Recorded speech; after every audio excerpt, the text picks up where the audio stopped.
हम देखेंगे थायराइड के बारे में। थायराइड एक एंडोक्राइन ग्लैंड है। एंडोक्राइन ग्लैंड है, लार्जेस्ट होता है, लार्जेस्ट होता है। लोकेशन उसका प्रेजेंट होता है लैरिंक्स एंड ट्रेकिया के जंक्शन पे। एंडोक्राइन ग्लैंड का मतलब होता है कि जिसमें से हार्मोन निकले और डायरेक्ट ब्लड में जाए।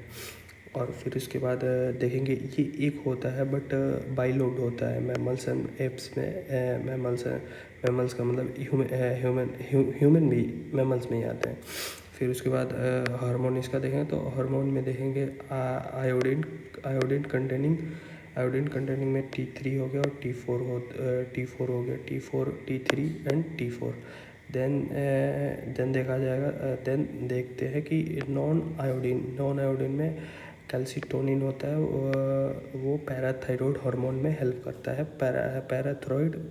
पैराथायरॉयड ग्लैंड में हेल्प करता है। रेगुलेशन में ब्लड की कैल्शियम लेवल को कंट्रोल करता है। ये पैराथायरॉयड वाले ग्लैंड में पढ़ेंगे या देखेंगे। अभी ये हो गया थायराइड का स्ट्रक्चर। ये ग्लैंडुलर पार्ट होता है। ग्लैंडुलर बोले तो वहाँ से जहाँ से हार्मोन रिलीज होता है। ये होता है नॉन ग्लैंडुलर, जिसे एस्थेमस बोलते हैं। ये हो गया लैरिंक्स और ये हो गया ट्रेकिया। ठीक है, ये वेंट्रल साइड का भी हो। डोर्सल साइड आप देखोगे तो यहाँ पे पैराथायरॉयड ग्लैंड प्रेजेंट होते हैं। ये 2 लोब होते हैं, 4 इन नंबर। ओके। देन अगर हम थायराइड का एक सेक्शनल व्यू लेते हैं, यहाँ से काटेंगे और देखेंगे इसके अंदर चल क्या रहा है। तो इसके अंदर का खेला देखेंगे तो ये हो रहा है कि पैराफॉलिकुलर सेल्स, इसमें क्या होता है, कैल्सिटोनिन बनता है। कैल्सिटोनिन का मैंने नाम लिया था। इसका मेन फंक्शन है जो पैराथायरॉयड में पढ़ेंगे। और देन देखेंगे इसके अंदर सेल्स प्रेजेंट होता है, जिसको फॉलिकुलर सेल्स बोलते हैं। फॉलिकुलर सेल्स के अंदर कैविटी प्रेजेंट होता है। कैविटी का खेला यहाँ पे हम लोग देखेंगे। उसके पहले देखते हैं, इसको स्ट्रोमा बोलते हैं। ये जितना है स्ट्रोमा में ये सारा खेल हो रहा है। ठीक है। देन फॉलिकुलर सेल्स में T3 एंड T4 बनता है। देन आगे हम देखेंगे क्या होता है इसका। अब एक फॉलिकुलर सेल जो T3 और T4 है, जिसे थायरोक्सिन कॉमनली बोल देते हैं हम लोग। अब मेन फंक्शन इसी का होता है, जिसको बोलते हैं ना कि थायराइड काम नहीं कर रहा है, थायराइड काम कर रहा है। तो मेन यही हार्मोन होता है जो अपने बॉडी का रेगुलेशन होम्योस्टेटिस में हेल्प करता है।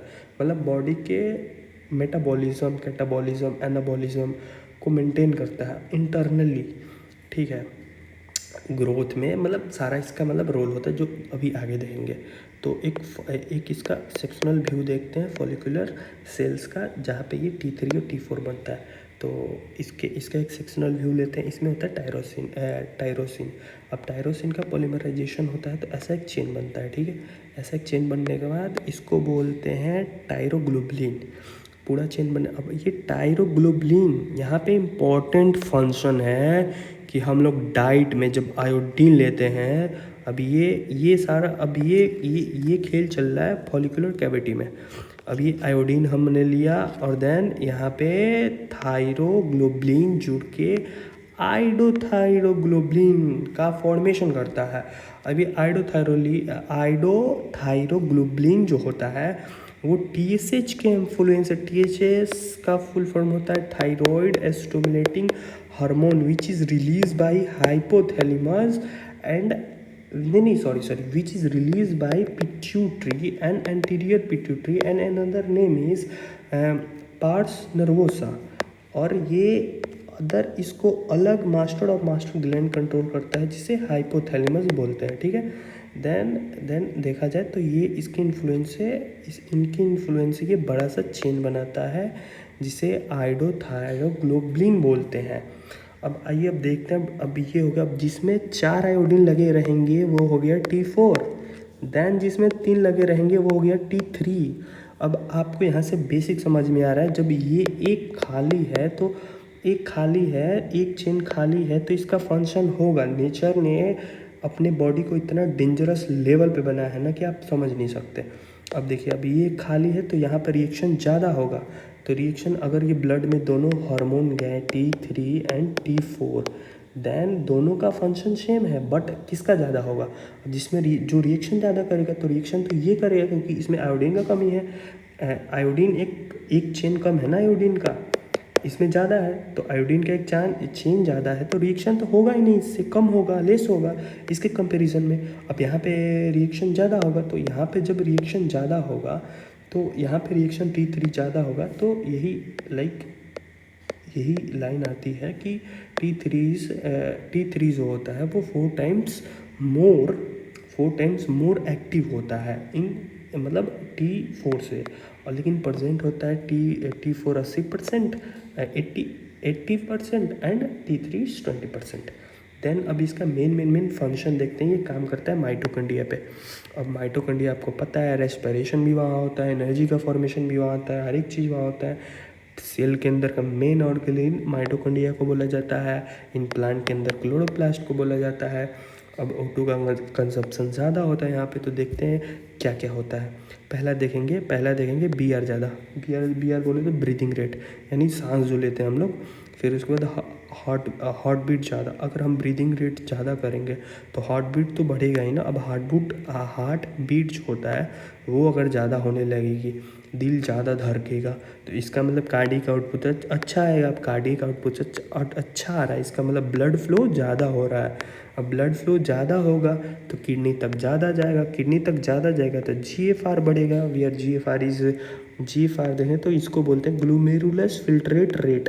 ग्लोमेरुलस फिल्ट्रेट बोलने का मतलब सिंपल मीनिंग में आप समझ जाओ, आप अगर पानी पियोगे तो वो जल्दी से रिसाइकलिंग होके आपके क्या बोलते हैं यूरिनरी ब्लैडर में स्टोर हो जाएगा, ठीक है। देन अगर आपको सिग्नल आएगा तो सीनेस के थ्रू स्ट्रेचेबल मसल्स होता है, उसमें आपको कॉन्ट्रैक्शन आएगा, तब आप मिक्चुरेशन करने जाओगे। अब आप यहाँ पे देखो, ये किडनी से रिलेटेड बताता हूँ। यहाँ पे होगा ग्लोमेरुलस, ये होगा ग्लोमेरुलस, ये हो गया PCT, ये आ गया PCT, ये आ गया डिसेंडिंग लूप ऑफ हेनले, और ये आ गया डिसेंडिंग लूप ऑफ हेनले, और ये गया असेंडिंग लूप ऑफ हेनले। यहाँ पे देखोगे तो DCT, ठीक है, यहाँ पे देखो DCT, और ये देखोगे तो कलेक्टिंग डक्ट, इनका अपना अलग फंक्शन है, ये सब अलग चैप्टर में आता है, ये सब एक्सक्रीशन से जुड़ा होता है, यहाँ पे बात इसका नहीं करेंगे, बेसिक बात कर लिए। अब O2 ट्रांसपोर्ट में ज़्यादा होगा तो O2 RBC नंबर ज़्यादा बढ़ेगा, अब O2 ज़्यादा चाहिए क्योंकि RBC होता है, RBC के अंदर 4 Fe के चेन होते हैं। देखिए Fe आयरन होता है, 2+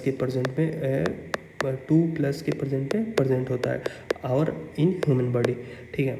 ये RBC होता है, इन्यूक्लिएटेड होता है, इसमें न्यूक्लियस नहीं होता है, और ये क्या करता है, ऑक्सीजन को बाइंड करके हमारे सेल्स के पास पहुंचाता है, ठीक है।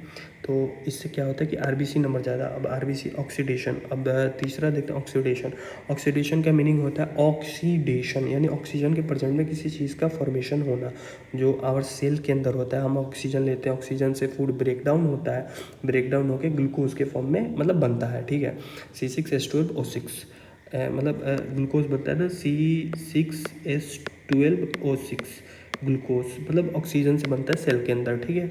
तो उसे ऑक्सीडेशन बोलते हैं। तो उसमें फंक्शन होता है ना, मेन फंक्शन ये होता है ना कि बॉन्ड ब्रेक होता है, बॉन्ड ब्रेक होगा तो एनर्जी रिलीज होगा, तो बॉडी का टेम्परेचर बढ़ेगा, इसीलिए इसको कैलोरोजेनिक हार्मोन बोलते हैं। कैलोरोजेनिक बोलने का मतलब कि कैलोरो मतलब मीनिंग से ही समझ में आ रहा है, कैलोरीजेनिक हार्मोन है।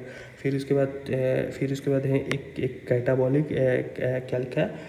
कैटाबॉलिक एक्टिविटी करता है, और BMR सबको पता होता है, बेसल मेटाबॉलिक रेट। अब इसका मीनिंग समझते हैं in terms of biology. Bio बोले तो लाइफ, लॉजी यानी स्टडी, जो हम बायो का स्टडी कर रहे हैं उसके बेसिस पे BMR को पढ़ते हैं।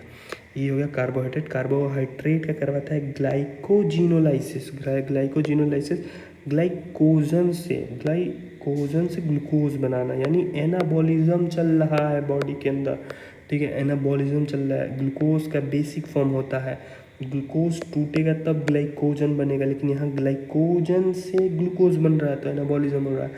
तो और फिर उसके बाद लिपिड का क्या करता है, लिपोलाइसिस, यानी तोड़ता है, लिपिड को तोड़ता है और ग्लूकोज को मतलब जोड़ता है, सिंपल मीनिंग में। प्रोटीन को दोनों करता है, एनाबॉलिक करता है, कैटाबॉलिक करता है। एनाबॉलिक बोले तो फॉर्मेशन और कैटाबॉलिक बोले तो मतलब तोड़ना, ठीक है। अब क्या बोलते हैं कि ड्यूरिंग ग्रोथ, जब बच्चा या कोई भी बड़ा होता है उस टाइम प्रोटीन बनवाता है, बट आफ्टर ग्रोथ, जब ग्रोथ हो जाए तब तोड़ने का काम करता है। फिर इसके बाद देखते हैं इसका डिसऑर्डर देख लेते हैं। डिसऑर्डर में एनीहुड बोले तो कभी भी सिंपल गोइटर होता, सिंपल गोइटर हो जाएगा। गोइटर बोले तो जिसको ये नेक के पास स्वेलिंग आ जाती है उसको बोलते हैं सिंपल गोइटर। कॉमनली होता है जो पर्सन हाई एरिया पे रहे वो क्या करते हैं ना, अपने चालाकी के चक्कर में ना रॉक साल्ट खाते हैं। Rock salt I don't know इन्हें यहाँ के लोकल रीजनल भाषा में क्या बोलते हैं मुझे नहीं पता। तो रॉक साल्ट का उसमें क्या होता है ना कि लैक ऑफ आयोडीन होता है। अब आयोडीन लैक होगा, आयोडीन अब्सेंट होगा, तो उसके कारण से क्या होगा ना कि गोइटर होगा। और फिर इसके बाद देखेंगे एडल्टहुड बोले तो कि जब आदमी बड़ा हो जाए, एडल्टहुड में आदमी जब बड़ा हो जाए पफी फेस हो जाएगा, जिससे इन साइंटिफिक टर्म मेडिकल के टर्म में मैक्सिडेमा बोलते हैं। चाइल्डहुड बोले तो जब बच्चा ही हो और उसका थायराइड फेल कर जाए तो उसमें क्रिटिज्म होता है। क्रिटिज्म बोले तो हाइट छोटा हो जाना, ठीक है, हाइट उसमें छोटा हो जाता है। जो बच्चा होता है वो मेंटली रिटार्डेड होगा। देन मेंटली रिटार्डेड का कॉमन है, आप समझ सकते हैं। स्ट्राइल बोले तो मतलब अगर वो मेल है तो वो ना मेल रहेगा और वो ना फीमेल रहेगा, वो हो जाएगा हर्माफ्रोडाइट। मतलब आप समझ जाना, हर्माफ्रोडाइट का मीनिंग नहीं जानते तो गूगल कर लेना। फिर वही है कि किडनी का फंक्शन स्लो हो जाएगा। मतलब इसमें फंक्शन तो बहुत सारे बेसिक मैंने लिया है।